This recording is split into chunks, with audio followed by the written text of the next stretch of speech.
Welcome back, Hey. guys. What's good? James Hill, founder and CEO of Black Millionaires. This is the Black Millionaires podcast. For You sure. guys already know how we do. We're going to get in here talking about money, culture, finance, business.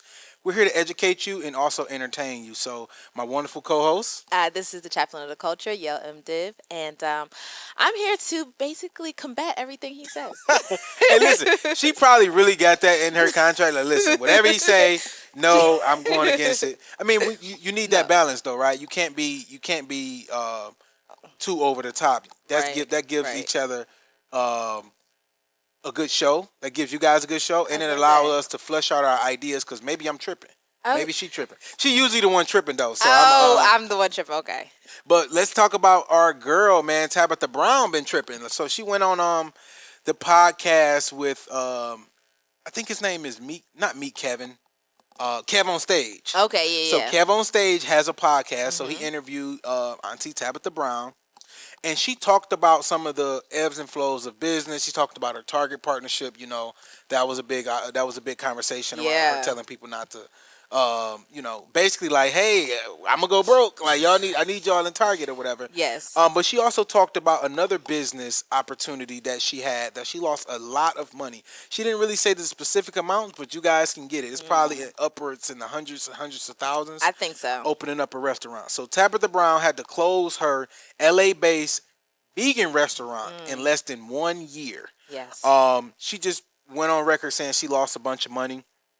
And so the backstory of how she even got into the restaurant business, because we all know her for being an actor, then she was a TikToker, then she was just like she put her face all over a lot of retail products. Yes. But then she shocked the world going into the restaurant business. So she said she did a video that went viral and changed this guy's whole business, right? So there was a plant-based vegan restaurant in Chicago called what is the name of it? Uh, Kill my name. Kale My Name. I was looking for it. Kale My Name, right? So she did a review or a video on this, and it blew up. Everybody started going and shopping at this man's restaurant. So she had an idea. Hey, maybe I can do this a concept where I'm at. She's based out of LA. She wanted to open it up in LA, right? So she cited 5 reasons why her business failed, and we're going to go through each of them and talk about it. They're legitimate reasons. Yes, very legitimate, right? So the number one thing, I know how this feels to make somebody else brand go Yeah. viral. You think, okay, I need to get in that business. I need to make an investment. I need to do this. So I've made that mistake on a smaller scale, but I've definitely made that mistake having a media presence and having a media company. So for one, the first mistake was thinking she has to get into the business solely because she helped it go viral. Tabitha, we all love you. You're going to be viral anyway. Right. So like whatever you touch pretty much turns to gold because you're gold. People love you. Right. So people are going to rock with what you got going on. So here's the 5 reasons she cited, and I'll kind of go through it and let you give your 2 cents on it. Number 1, red flag number 1, she had no experience in the restaurant business. That should be a red flag for anybody. Now we all know your mama can cook, your auntie can cook. We all want to be in the restaurant business. Everybody black, that's like a rite to passage to be in the restaurant business. I think my grandma could have really did it though. See, this is what I'm saying. Everybody think their grandma could have been in the restaurant business, right? But not having any experience means that you don't know the back end. Yes. So it's not just cooking, it's the health inspector. Mm-hmm. It's also like your clientele, like Marketing. I was going to say adding like local flares to, because you're not in Chicago anymore. Exactly. So you're not going to do a deep dish kale, blah, blah, blah. Right. You in LA now. Exactly. So the LA market is different than the Chicago market. You're in the real estate business, so a big problem is she went against her intuition. So according to Tabitha Brown, the two became 50-50 partners in like a franchise deal for this new restaurant. And when you say the two, you mean the previous owner of the So Chicago. the previous owner, it doesn't really say his name, but it's some young white guy. Yeah. Who's running the brand. So they did a 50-50 partnership. They got all the legal paperwork, everything right. Now, the problem was there was a restaurant that she wanted. Obviously, there was a restaurant that he wanted to take over. It was a restaurant there. He wanted to take over the restaurant. They wasn't doing really well. They basically went out of business. So they had all. It was The a whole great thing opportunity kinda, to come in. the whole thing was kind of turnkey. right? You walk right into it. They thought Right. they were getting a deal. They thought they were doing it the cheap rate. But we know in business, when you do something cheap, it always comes to bite you, right? You're gonna pay for it. You're gonna pay for cheap. You're gonna eventually pay for it. So what started happening is they had leaks in the roof. They had like panels in the roof falling down. And think about this: you're in a restaurant. Yeah. So if I walk in and Nah. it got you something in the roof, I'm thinking something gonna And fall into my food. Something's in my food. It's So- already in my food. And what she started saying was, it became a Tabitha thing. It's not a franchise. Tabitha owns this restaurant. And It's not a Kel My Name thing. Correct. It It's started a becoming Tabitha Brown thing. because her brand is so big, people trust her. So when they come in there and they seeing this, Yeah. now they're like, okay, this is a Tabitha thing. So she want to get ahead of it. She's a PR princess. Everybody loves her. So she don't want that PR crisis. You know my PR princess. Your right? PR princess is. She's definitely a PR princess. So she wanted to get ahead of that. So that's red flag number 2. 2. So red flag number 3.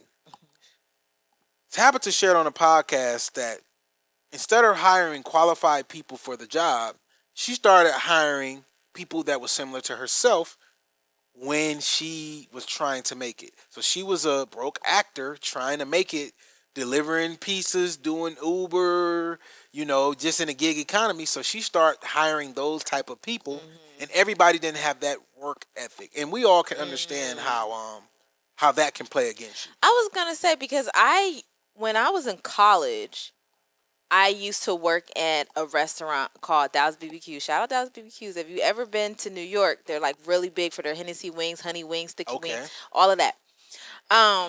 And I actually worked with some aspiring actors. It's New York. Right. Everybody's trying to figure something Broadway, out. Right. like but I want to say it was a healthy balance. They weren't majority aspiring actors, but I definitely got advice from them and as far as like working, because honestly, I'm a college student. Everybody's looking for their next gig anyway. But yeah, like the culture or the atmosphere was basically like, as soon as my agent calls with something big, I'm out of here. And that's exactly what happened. Without a doubt, I'm gone. That's exactly what happened. She said many of the aspiring actors often left to pursue those opportunities. Got to. And then how can Tabitha be the person to tell you not to do that? You can't. When she blew up and they're inspired by her, so they're basically trying to pull a Tabitha on Tabitha. So now one of the highest expenses in retail or in business is hiring. So now you got to constantly keep retraining people. You got to keep. Now the culture is bad. Every time you hire one person, 2 people leave. So now people starting to realize, oh, this is not a place to build a career here. They got 1 foot in, 1 foot out. They're not working as hard. They're not serving clients. So that happened. But then you already know the next thing. What do everybody else do? We all hire our friends. We hire our family. We hire people who are not qualified to do the roles and some of the serious roles that needs to get done. And it comes back to bite you in the, I think not Kevin on stage, but Kevin Hart recently just said that some of his worst investments have been the investments that he made in his friends' businesses. Yes. So here we have another testimony about that. I've had the same thing. Hired family, gave them all the resources that they need to succeed. Silver platter, silver spoon, company card, the whole 9, and they just didn't want to do. They didn't want to work. Crazy so to I me. can understand it, and it's one of the things as an entrepreneur or as a career professional, because people who don't have businesses experience this as well. Right. Try to get your cousin into the plant, or you try to get your uncle into your office, and all that. They missed the interview. It was literally set out for you, and and you came in high or something like that. And then additionally, red flag number. What we on number 5? The last one. She revealed that some of the hires that she brought in tried to extort her and her business partners by doing my neck and my back. The hires is crazy. Tried to do the slip and fall, but then they had secret cameras that caught them, and then they got them up out of there. Wow. But imagine if they didn't have those cameras, they would have had a slip and fall accident, and usually people end up getting paid for stuff like that because it's the restaurant, you got to mop the floor, so it's probable cause that you probably did slip and fall. They tried to pull an Ezel, slip and fall. That didn't work. That's crazy. So we'll settle this for $20. Exactly, right? So after 8 months in business, Tabitha Brown decided to pull a plug on the venture. She told Kev on stage, Her decision came after another portion of the ceiling collapsed. That's just crazy to me. Yes. But yes, the second ceiling collapse is like. And she's very spiritual, so she said the Holy Spirit came over her and convinced her that either they move on to another building, which would be a lot of money, or she just wipe her money. Just wipe the venture off. And she said it taught her a good lesson. She offset some of her high income on her taxes, so she didn't lose all of the money. She's a capitalist now. Yeah, so she kind of offset some of it on her taxes, but also she lost a bunch of friendships. So I don't know if her and the guy. Yeah. I don't know. Are not friends anymore because she didn't have faith.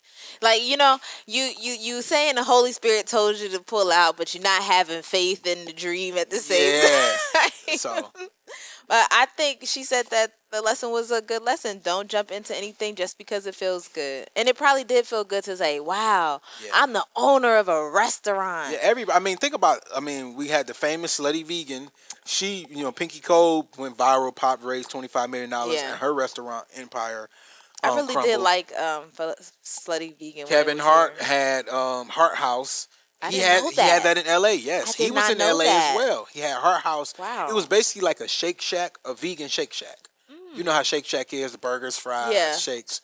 So Kevin Hart had that, and after about 2 years, he cut the plug. Yeah.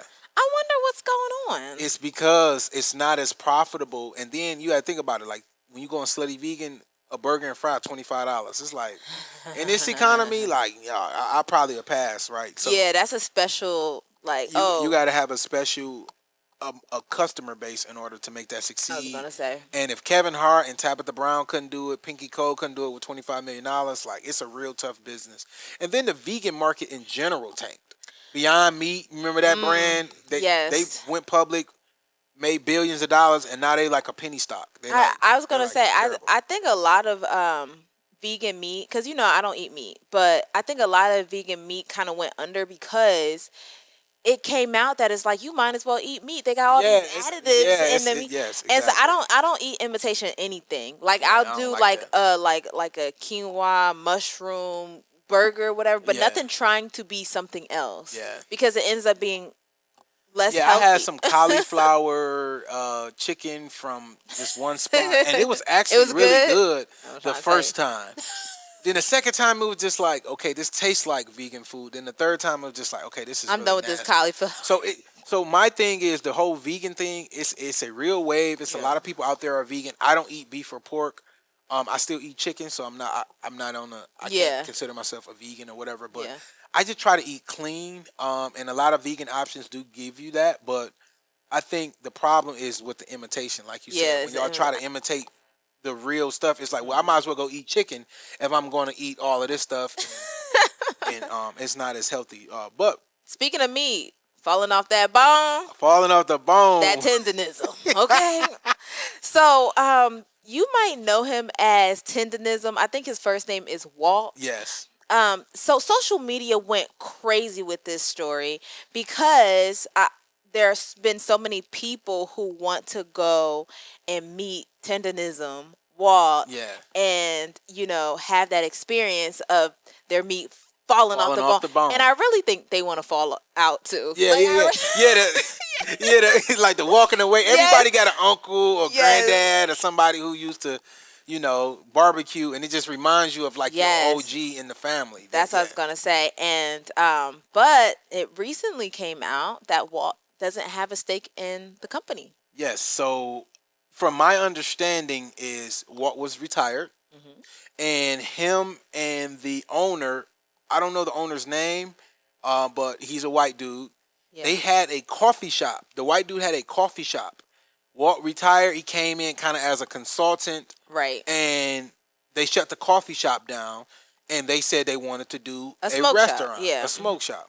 So Walt came in and gave them some ideas, gave them some pointers on how to transition this into a restaurant.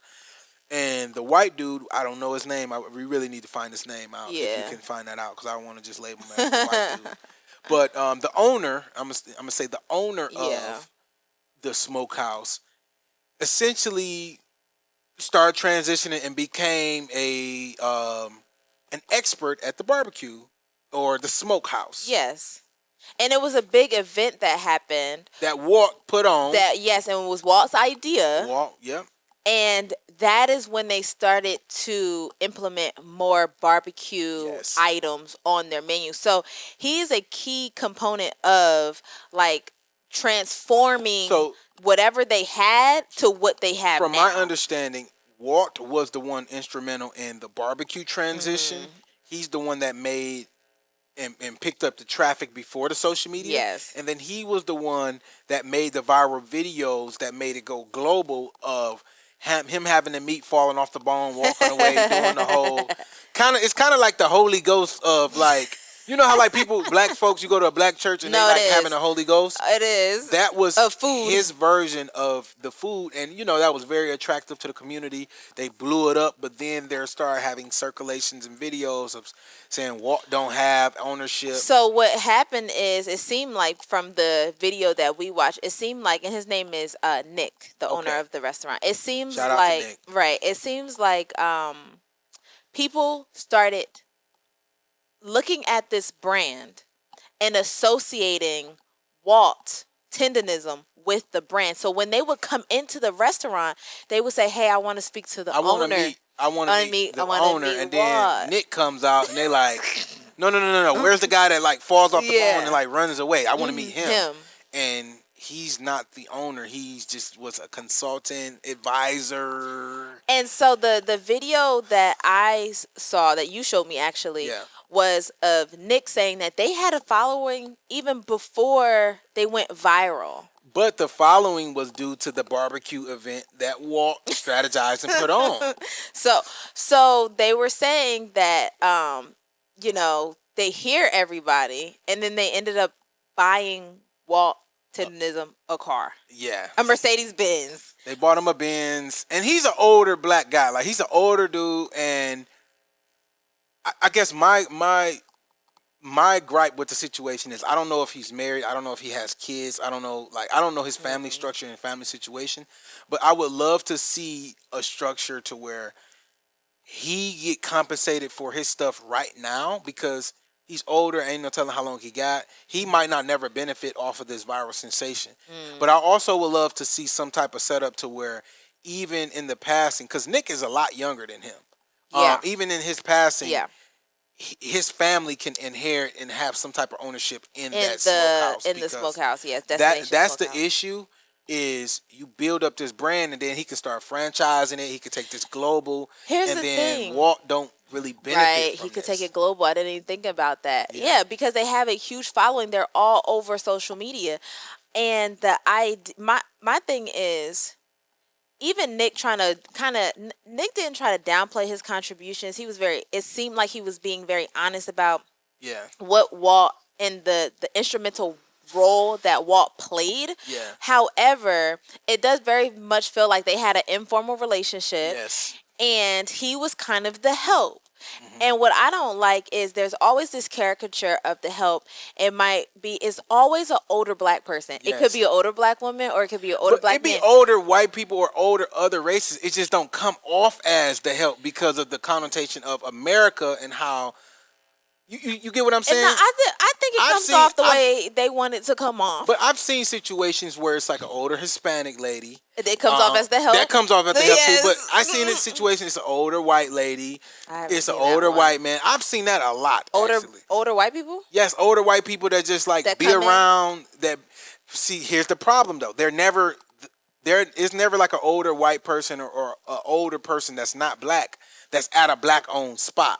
It's always they an older white person and they at a spot that's owned by somebody else of their race, so it don't come off as the help because they're just really around. Like, think about Walmart. I mean, the older people that just sitting there checking scans. But they actually are getting paid. I know. I'm just saying though, like, that's if everybody was, if all the Walmart greeters were black, it will come off as like why y'all not paying these people, whatever.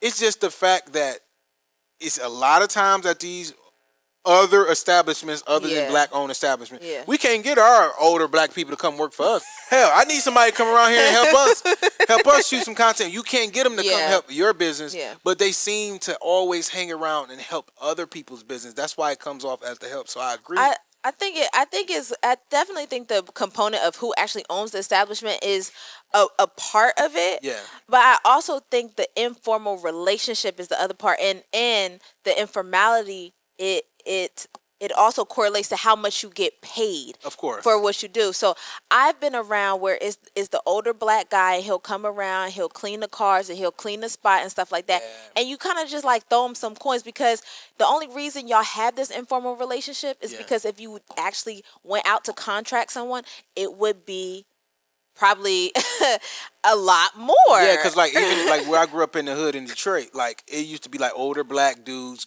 like kind of cleaning up the gas station. That's what I'm saying. Cleaning up the liquor store. That's what I'm saying. But you know, so it did used to. And they generally are retired. They probably have some type of like disability or something, like a disability check or something like that, but enough where they can get a couple coins, and they like just here and there, do something and be busy. But it always seems to be at an establishment that's not owned by their own people. And here's my thing. If Walt Tenderism was of the same race, I wonder if they would have just bought him a Mercedes, or they would have been like, nah, let's put him on. It would have never went viral. Because the reason it went viral because that's a culture sensation. Like that's something it was black viral. People do. Mm-hmm. Black people do something and like run away, or like it's the theatrics of it, right? Black people are very animated in that. It's the theatrics of it. Again, it's kind of like it comes from church. It's the Holy Ghost jumping around. Oh, whatever. Well, it actually has like slave roots too, like the idea that enslaved people, they weren't allowed to laugh. So if you ever seen somebody laugh and run away, that's because enslaved people weren't able to laugh. Now I heard Taraji say that. I didn't know if that was legit. No, that's legit. Okay, that was. I thought she was just because you know how that's a Black history fact. Because you know how a lot of things that is prominent in the black community, people don't know why they do things like that. Yeah, is because it come from being enslaved. No, for real. Like chitlins, for example. Like chitlins, a lot of people eat chitlins because that was what they had left. That's what they had left that they threw to enslave people. To enslave people, but then that became a cultural tradition. So it's a lot of things. Then like we had to like unlock the fact that that's not good, and we should need that. Exactly, but it's a lot of things like that. But I think this happens a lot. We have these informal relationships. It's the racial connotation of racial informal relationship, and then coming off as the help, and then now it's like, okay, it went viral. Okay, he's been the brainchild behind all of y'all's success, seems like. So, like, let's get something formal going on. And now it's like, okay, let's buy you a car. And it's like, well, I don't need a car. That's still not formal. But here's the problem, though. Cars are depreciating assets. Never get me a car. Give me something that appreciates. Give me some land. Give me some stock. Here's the problem, though. A lot of people in the black community, or just people in general who don't have wealth and don't come from wealth, imagine if he already had a Escalade. He already had an F-150. He already had a house. He already had this. Now you only have to talk cash or equity. Yes. Them the only conversations. This is why when our rappers go viral and they get signed, the record label can give them a house and a car and rip them off on the back end for millions and millions of dollars, or give them a chain. That's why they don't sign. Because the place that they're starting is so far behind that giving you a car is good for you because you like, oh, you ain't got no car, you ain't got no house, you ain't got this, you ain't got that. So now they can do that type of stuff to reel you in and rip you off. So hopefully Walt gets the paperwork straightened up for just for him. I think he should step off. Just for him. Like threaten to step off. I don't think he should go that far. I just think it should really be a conversation like, hey man, let's really get this going. Let's really get something. Again, not necessarily for Walt because he's an older man. They getting over on Walt, bro. They getting over on him so bad. Because here's the thing. Okay, let me ask you this though. Business. How much do Walt know about business? How much do he really know that they getting off? To your point about the Mercedes Benz, if they could buy him a Mercedes. But let me ask you this though. Okay. Let's say the business didn't go right. Okay. Walt didn't go viral. Okay. Walt didn't have the strategic vision to turn it into, or to have that barbecue event and do all of that, and the business goes under. Walt don't take any of the risks. He just walks on off and go to the next smokehouse. It's cool. So I think the problem is, and I've had this happen so many times. Somebody buy an advertisement from me, it doesn't do as well. They get mad, want their money back. I don't do that. I don't give people their money back because if it would have went on the flip well, side, when it goes well, and now I start questioning, damn, I need to raise my price. None of them never come back and say, hey man, like, here's an extra 500, here's an extra 1,000, here's an extra 1,500. I remember, I'll tell you this story and we can move on. I remember this young lady, she was in college, man. She went to like LSU or one of those colleges in Louisiana. She came to me and was like, hey, I got this clothing brand. Can you really create me a viral meme ad and you can post it up? How much do you charge? At this point, I was only charging like $500 for advertisement, right? So I'm like, okay, made her an ad. For some reason, it just took this off. ad went viral. She made $10,000. Period.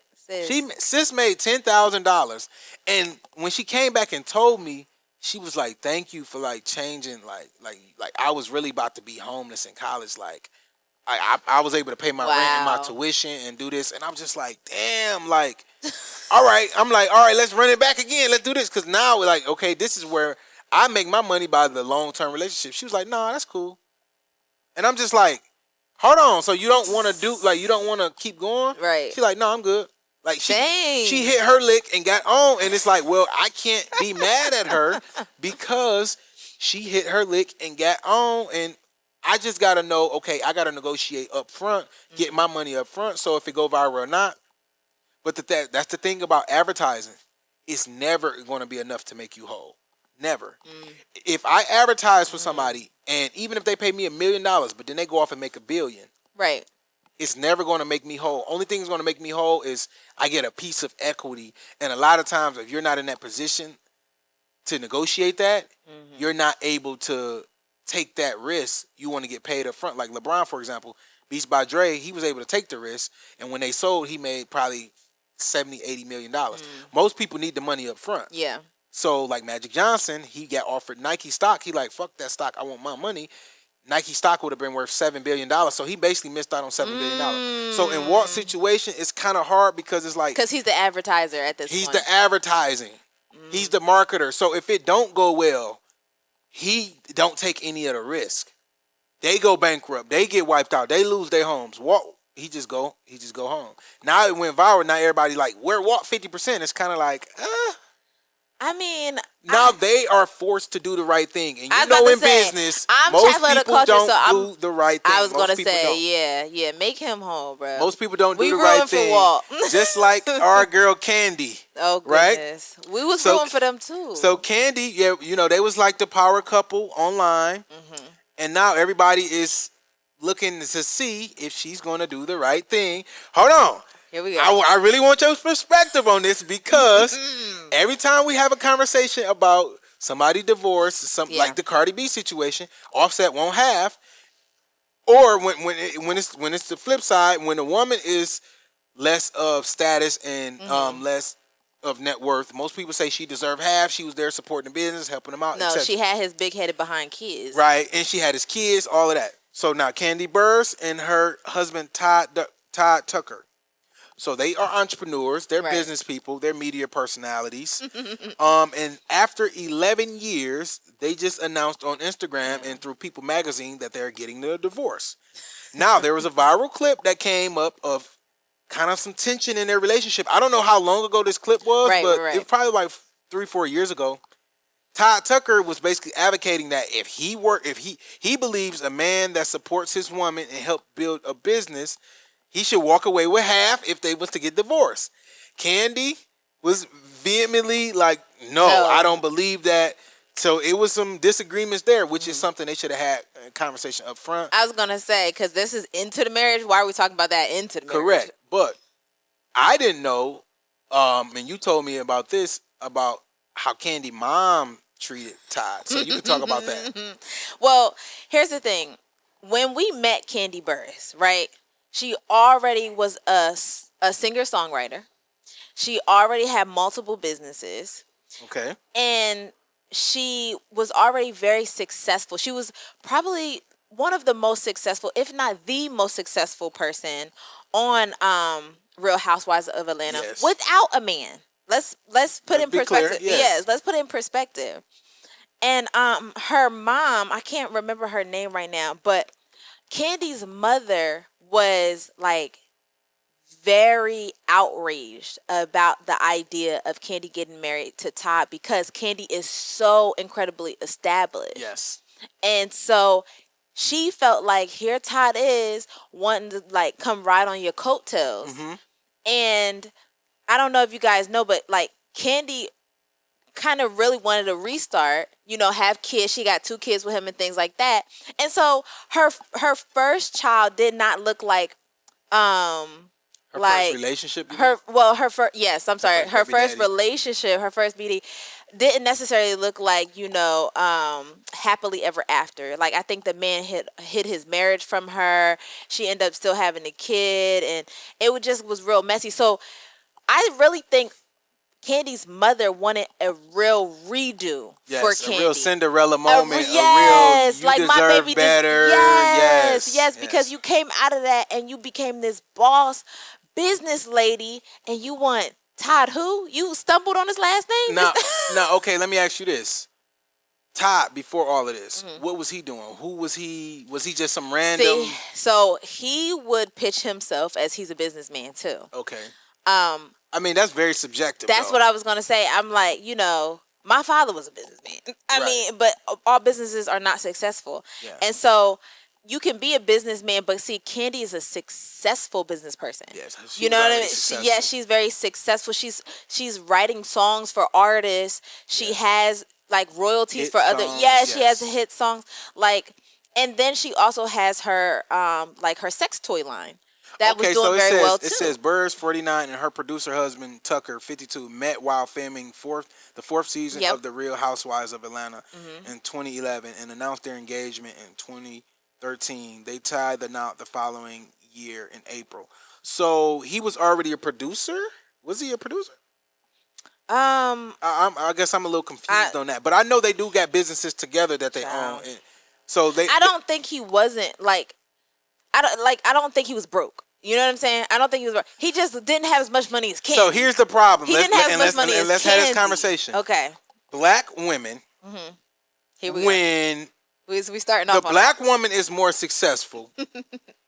Y'all in the black community always say this man isn't good enough for her. No matter how good the man is, this man isn't good enough for her. I got some good examples. Halle, DDG. They said DDG wasn't good enough, even though DDG was richer than her, more successful in my eyes. However, then Simone Biles. Simone Biles' husband is in the NFL. He plays for the Bears. He's a starting cornerback. Mm-hmm. Yes, he wasn't a first-round draft pick, but they said he wasn't good enough for her. Now, he did say some crazy shit talking about he's the catch. Usually, fellas, I'm on y'all side.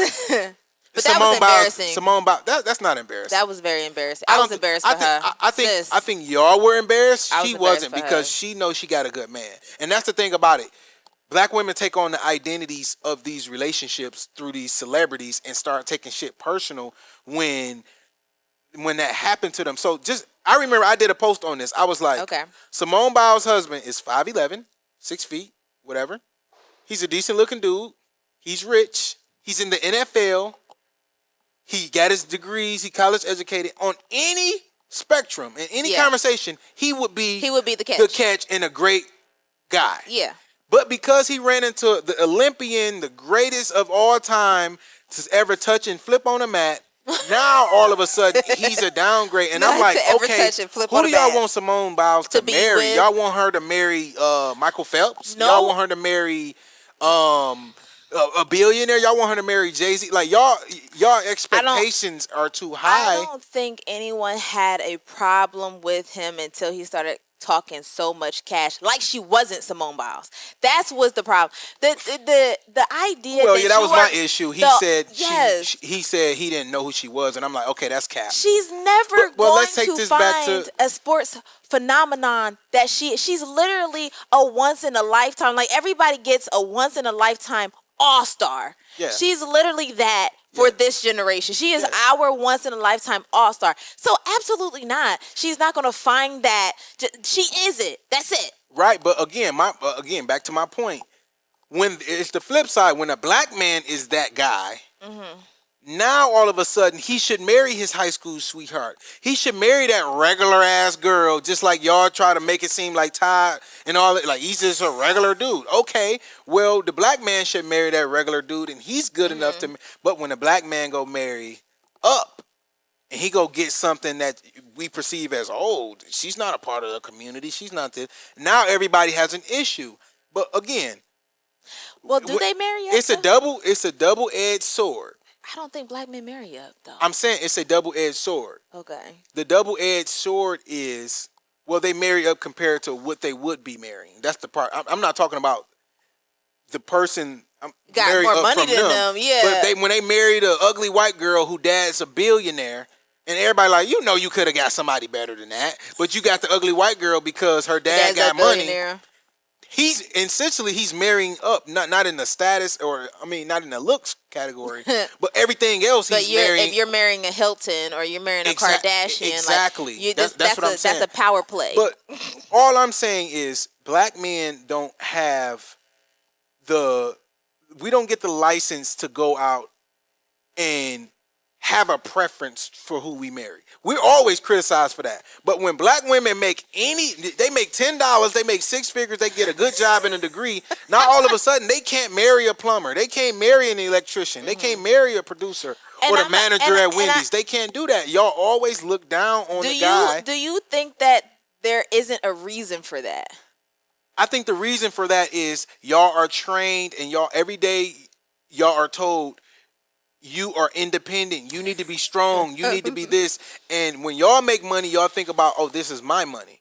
When a man make money, especially a black man, he start taking care of his whole family. So his $100,000 is different than her $100,000. And I have plenty examples. I got friends right now that make very, very, very good money. And all of them are single as hell and lonely because they don't want to date a man because they make 120. They don't want to date a man that makes 75, 80,000. And I'm like, y'all in the same tax bracket. It ain't like you can buy a plane and he can't. Right. You can just get a little better car. You can get the Benz and he gets this. Okay, and I'm gonna try to put it to you in sports terms. Okay. You like sports, right? I love sports. Okay. So let's talk about basketball. If you are Stephen Curry, okay, right? You don't just become Stephen Curry, right? You have to practice. You have to go through all of these training camps. You have to right? Right. And here I want to be in the NBA, and I ain't do none of that. Oh no! I didn't go through the training camp, but I want to be on the same. We comparing court. apples to oranges. Wait! I want to be on the same court as Stephen Curry, but I don't have the skill. I don't have the height. I am not qualified to be in a rink or in the same. So should Stephen Curry not marry his wife? No, he should definitely. But just let me finish. So, if I understand that everybody who plays in the NBA, everybody who is on that court because they are elite. They have all gone through similar challenges and exercises and workouts. They can all do crazy behind exercises, whatever. When you are a black woman, you have to go through a lot of hoops to get successful. Okay. And not to say that not to say that black men don't, but we not only are black, but we are also women. So we have to double minority. I get it. Yes. So we have to combat misogyny as well as racism. So when you get into those spaces and you have stories like horror stories for days, and then somebody who didn't do that, who didn't take those risks, who was like, oh, I'm going to move this way. That's fine. You can swim in the pools that you're comfortable swimming in. But I went outside of my comfort zone. So let me ask you this. And I swum in the big pool. So do you think Candy Burrs, when she married Todd Tucker, she downgraded? or she shouldn't have married him because he wasn't of her class and stature? Personally, I don't think so, but I'm saying her mom did. And the only reason I don't think so is because I really don't know how long Candy Money is. And I feel like for her mom to be so mad, I'm like, dang, Candy must be rich. Like, okay, like Candy so let must me ask have you money, this. money. So let me ask you this. Okay, they met while filming the 4th season of Real Housewives of Atlanta. Right. So if they are in close proximity That's what I'm enough to saying. meet, then they're on the same level. That's what I would think. I'm sorry. That's what I would Y'all think. on the same level. Even though you might have this fame or you might have this money or you might have this, if you're on the same level as this guy to flirt with him and be around him, and like it's certain people, no matter what, we're not even going to get to flirt with them because we're not in the same realm. We're not in the same environment as them. Mm-hmm. Right? If you are on a private jet, maybe you could meet one of the Waltons or whatever. That's because you're in their vicinity. We can't help who people don't, you might end up liking that person. That person might end up liking you. Right. So to say she's not, like with your sports analogy, yes, I don't deserve to be on the court with Stephen Curry. Yeah. However, me either. If I'm a cheerleader and I'm in the same social circles as Steph Curry, I think it's wrong to say Steph Curry shouldn't marry that cheerleader or he shouldn't do this.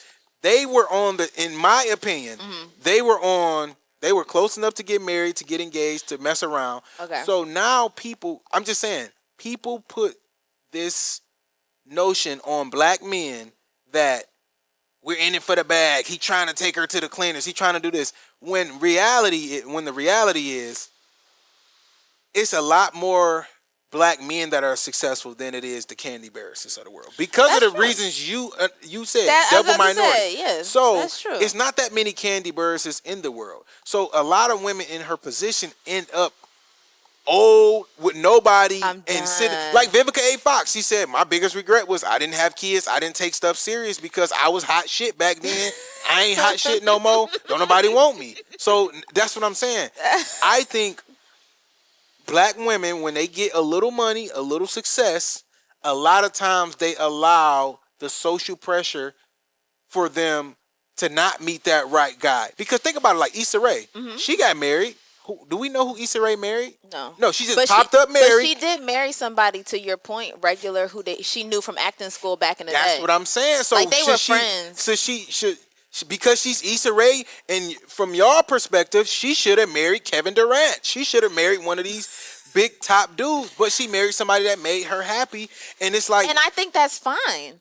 But to the point of this divorce, if he start trying to go for half and he start trying to do all of these things, that is what people are trying to mitigate. But when it happened to men and women take half, everybody cheering for that. She deserved X, Y, and Z. Because they've been together 12 years. Because being a wife is not the same as being a husband.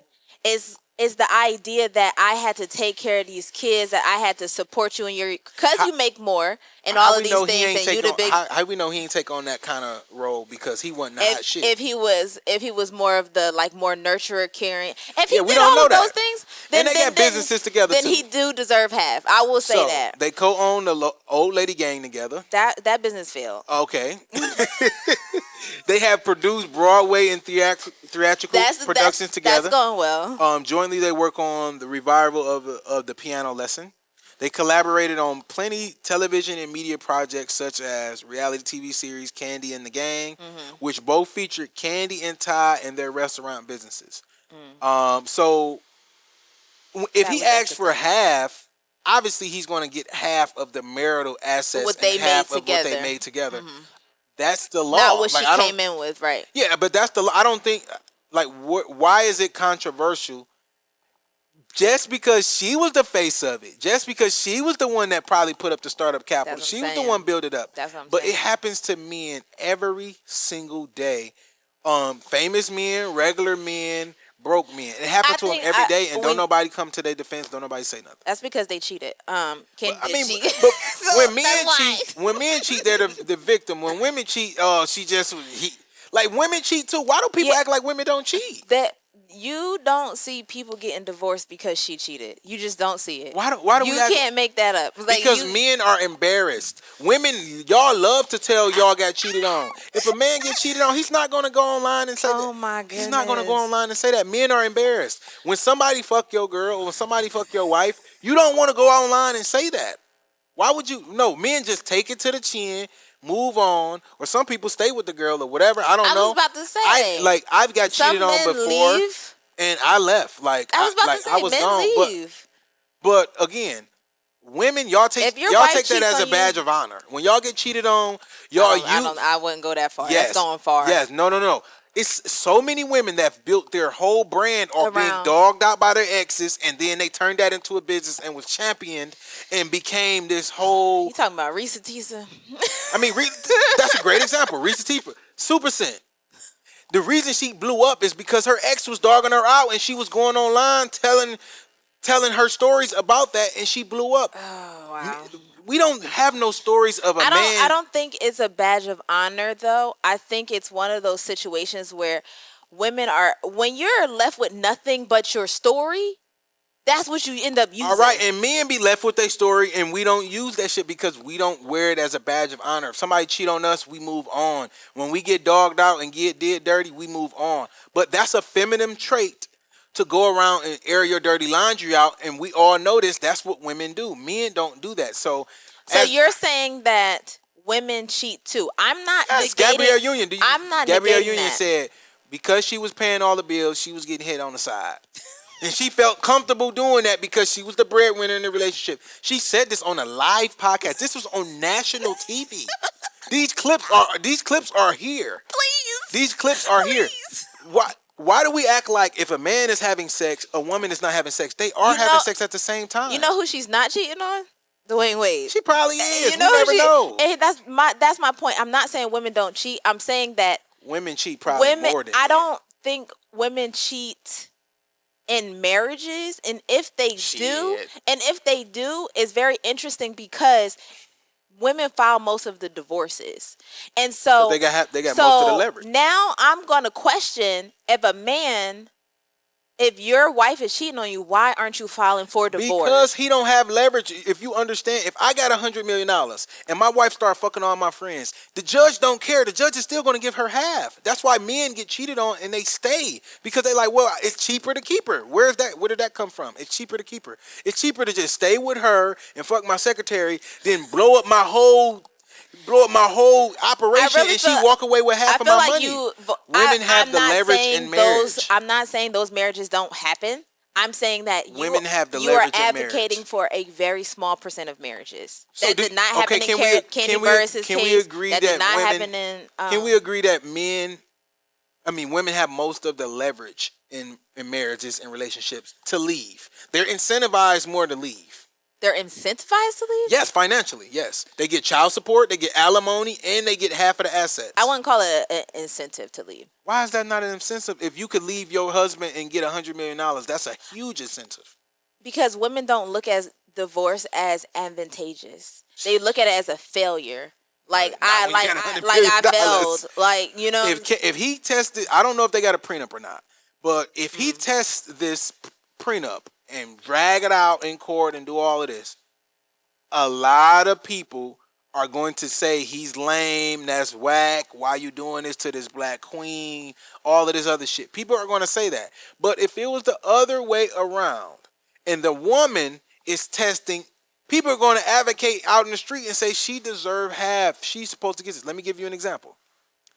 DJ Mustard. Okay. He did his wife dirty. In my opinion. Okay. Everybody he did her dirty. She was sleeping in the car with him. They were poor. They were broke. Before he became DJ Mustard, they were living in the car. They was broke. Okay, wow. They was together for 11 years. Got married. 4 kids, whatever. They got married. A year later, they got a prenup. She signed a prenup. I don't think she signed a prenup. Yes. And they was in a car together. She signed a prenup. I don't think she should have signed that prenup. Oh my girls. So look, she got divorced. She didn't get nothing because she signed a prenup. She signed a prenup, right? Everybody can clearly see why that's wrong, but don't nobody see why it would be wrong for a man to get dead like that because people are just saying men need to pull themselves up by their own bootstrap. My thing is, don't blow up your marriage. Like, women are not blowing up their marriage. I'm not saying that doesn't happen, but they're not blowing up their marriage. It's men who are blowing up their marriage and then crying when they are accountable. Women don't cheat. I'm saying they don't blow up their marriage. I'm not saying that they don't cheat, but the women are filing for these divorces because they're getting their heart broken again and again and again. And they have so much emotional and psychological trauma. The very least that they can do is be compensated. Why women file 70% of the divorces? Why? I mean, for various reasons. They file because they are incentivized. It's not an incentive. It's like it's the least you could do is be accountable to me financially if you're not going to be accountable to me emotionally and psychologically like you promised you would. Okay, so what happens when the guy is rich and his wife is cheating on? I mean, the wife is cheating, and now the guy is rich and the wife is cheating. Okay. So she files for divorce because now she's incentivized to get half of his money. I'm not saying that doesn't happen. I'm saying that's a small percentage. That is not usually what happens. That's not what happened with Candy Burris. That's not what happened with Cardi B. That's not what happened with that Eddie is what Murphy. Happened with Cardi B. Cardi B is the reason y'all don't. He blew up his marriage, though. No. That's what I'm saying. She's not blowing up her marriage. He's blowing up his marriage. But my point is, when they got together, he had the leverage. He was the popping one. He was the most famous. He was the most rich. Mm-hmm. She was a nobody. She had just went viral on some show. So when they got married, of course she didn't want a prenup. Mm-hmm. Of course. And why would you get a prenup? Now the tables turn. She's the popping one. She's rich. She's worth hundreds of millions of dollars. So now, guess what? He's incentivized to blow up the marriage. He gonna keep cheating. He gonna keep dogging her out. He probably was doing that on purpose. That's what I was about to say. It feels like sabotage. Like it literally feels like sabotage your marriage because he's incentivized to sabotage it because he's about to get $70 or $80 million. What I am saying, what happened with Offset? Women don't do that generally. Shit. That's not generally what happened. Y'all stop having sex with your husband. I'm done. Y'all, that's a way to do it. Like I'm just not gonna have sex with you, and I want you to go out and cheat. And when you cheat, I'm going to say, you cheated, so I'm gone. Do women not do that? Do women not stop having sex with their husband? There have been husbands to testify to that. Exactly. We can move on. Case is closed. Boom. Case is closed. That's a form of self-sabotage. Or I'm just not going to have sex with you. Like for years, and now you're sitting there fiending, and then when you go sleep with the girl next door, you did me wrong, I'm moving on. But we have another unfortunate situation with a married celebrity. Can you kick that off? My tablet died. Okay, so our girl Nikki, I'm a Barb. You know what I'm saying? I'm the biggest Barb. I'm a Barb. Our girl Nikki is in hot water. So a Los Angeles judge is done waiting on Nicki Minaj and her husband Kenny Petty. Right. So they were hit with a judgment of $500,000 from a past altercation that happened with one of their security guards. Mm-hmm. And head of security, the head of security, $500,000. So now the judge is requiring that Nicki Minaj either pay the $500,000 or sell her home, which she had a $13 million mortgage on, but it now apparently is worth $20 million. Wow. So if she sells the home, she got to pay the mortgage off and pay the $500,000 judgment off, and she's going to be left with probably about $5 or $6 million. So she's going to be forced to sell this if she don't pay the money. I believe Nikki might have. I think she has $500,000. That's what I was going to say. I don't understand why this. But it's just a lot of times it's the principle. You playing hardball. You trying to settle for less than that. You don't want to do this. So that's probably going to end up getting taken care of. But if I know Nikki, she's beefing with this guy. She felt wronged by him for whatever reason. I think if I'm not mistaken, I think the altercation happened because somebody actually got on stage with her. Yeah. And so she felt like, you're not doing your job. You know, I pay you good money. You're not doing your job. You're supposed to be head of security. And I think it wasn't him. It was like his people, because it was like multiple people. Mm-hmm. And so she reprimanded the person, and then it was like enough, you know? And I think it was like, I'll tell you when enough is enough. Like, you know, so it was one of those kind of like power structures. Like, you're going in on my person, and then Nikki like, I pay all y'all. Like, exactly. You know what I mean? I'm the head. Yeah, I'm really the head. But they ain't have to hit him. Yeah. Apparently, her husband, Kenneth Petty. Now, this is the story. She has not replied to the judgment to counter it. So all of this is alleged. Yes. But apparently he kind of got like sucker punched from the back and like, and I low key believe it because there's this part in the song where it's like, beep, beep. Is that you talking to me? Is that deep? Niggas get their jaw broke. Wait, is that teeth? Like she so literally. Nikki's husband got punched, or the husband kind of like punched the security guard in the jaw. And so when I seen the X-ray, like there was like X-rays and stuff, I think I seen like a TikTok video or something like that. When I seen everything, I was like, wait, niggas get their jaw broke. Wait, is that then people don't realize this? Like when you have money and you have wealth and you're an asset and you're famous.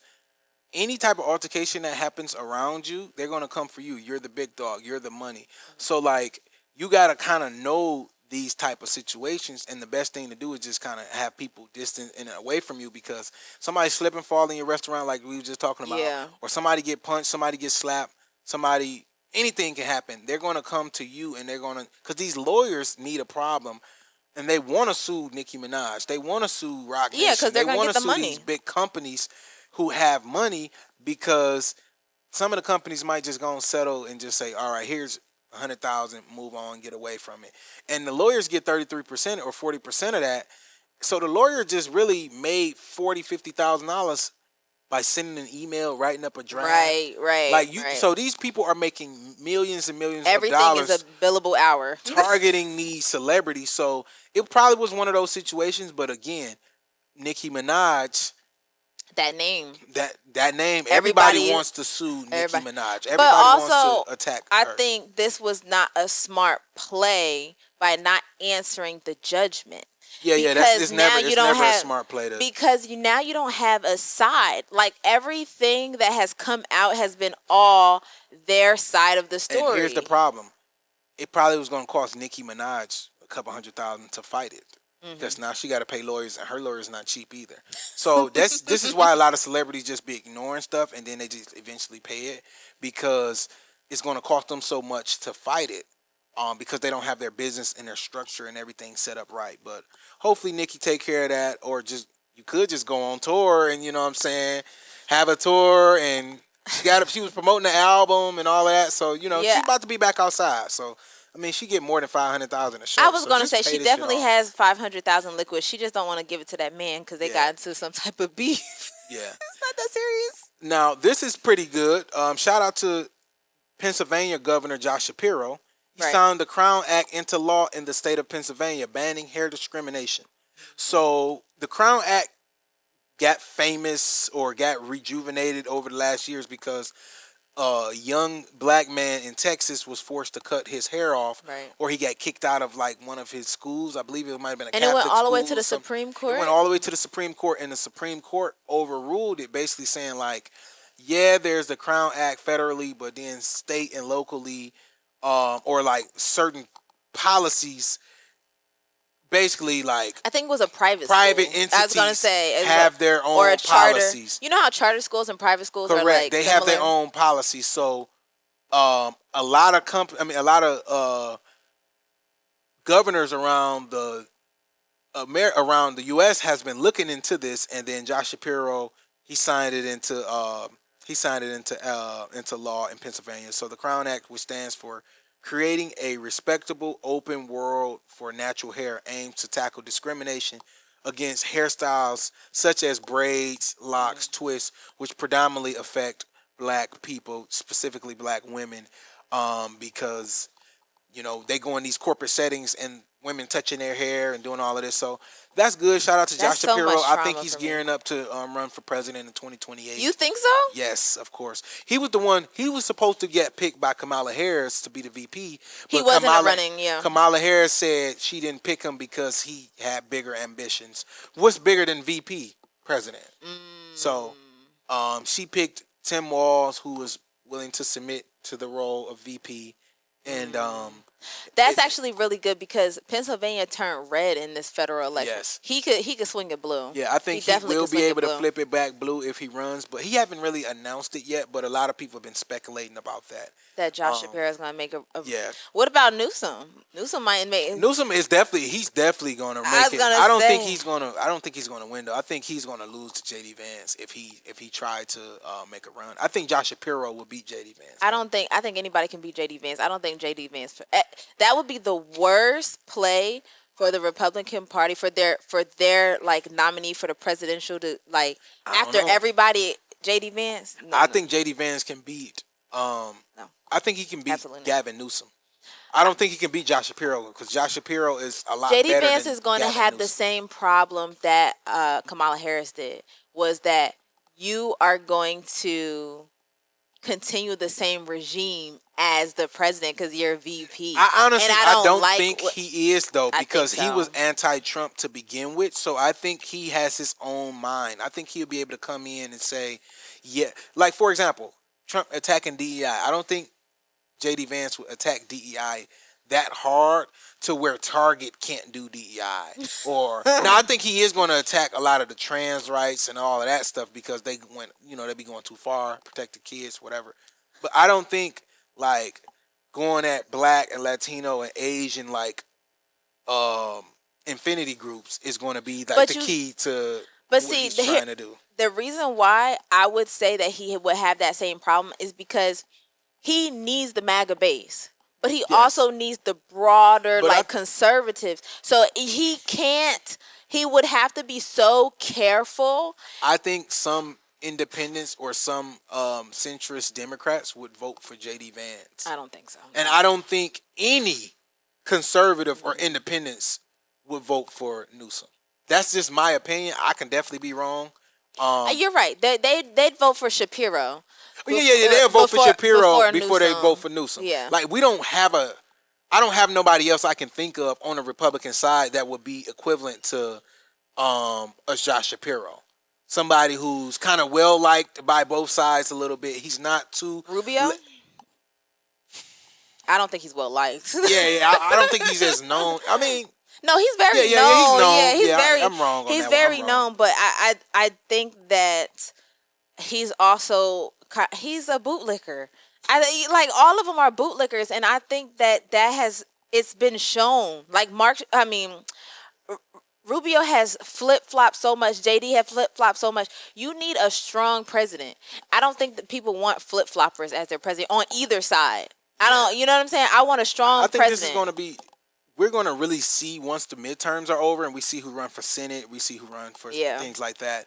That is going to really catapult us into the runnings. And they say Kamala is floating to run again. I don't think she should. I think she should have ran for California governor, but that's a whole nother conversation. For one, there's never been a Black female governor. Never. So Kamala could have been that person, but I think it's very unfortunate that she's going to try to run again. But our lights just went out. Right. So let's just wrap it up, man. Listen, I appreciate y'all. We're having technical difficulties. I done blew a fuse over here I was trying to iron my shirt and had a whole bunch of stuff plugged up at the same time. So we're going to wrap it up. Again. Yeah, we're going to wrap it up. I love you guys. I appreciate you guys. Make sure you like, comment, and subscribe. Y'all sent us a lot of these topics, so the more y'all send us the topics, the more we can talk about it and have these open conversations about them.